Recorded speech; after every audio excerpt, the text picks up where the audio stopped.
For 2,500 Conservatives, this was the main event. Pierre Poilievre and his wife Anna taking the stage nearly a year after he was elected leader, telling party faithful he's ready for the next election before turning the focus on the current prime minister. Recently in Charlottetown, he said everybody needs to stop picking on him because, quote, it's a really tough time to be a politician. Does anybody have a violin? But Poilievre's main focus is affordability, the cost of living, the cost of homes, the cost of fuel, and abolishing the Liberals' carbon tax. But to get on with the future, you have to have a to-do list. And the first thing on my to-do list is to axe the tax to bring home lower prices. This convention comes as the party shows signs of momentum, money in the bank, and a bump in the polls. It also comes as many people are struggling. Mr. Trudeau, if you think life is tough for you, you should meet the carpenter I met at a Tim Hortons in the Sioux, who lives in a parking lot because he can't afford the rent. He wasn't angry either.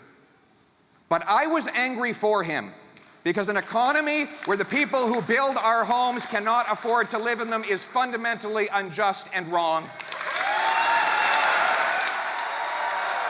But Poilievre's main challenge could be keeping the people in this room happy while convincing Canadians to give him a closer look.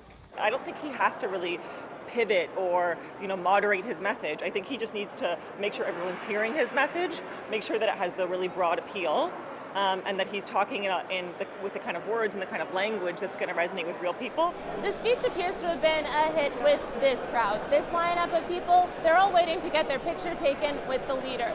But Poilievre's message will have to resonate with the general population if he hopes to win the next election. Kate McKenna, CBC News, Quebec City. Catherine Cullen is also in Quebec City. And Catherine, this was an important speech for the Conservative Party leader. What did he deliver? Well, Ian, honestly, it felt like a bit of an election campaign in the room tonight. Pierre Poilievre delivered an impassioned speech, a lot of it driven by stories of Canadians struggling to get by. And it did play very well with Conservative supporters in this room, but clearly it was designed to go well beyond the room. Take this line, for instance.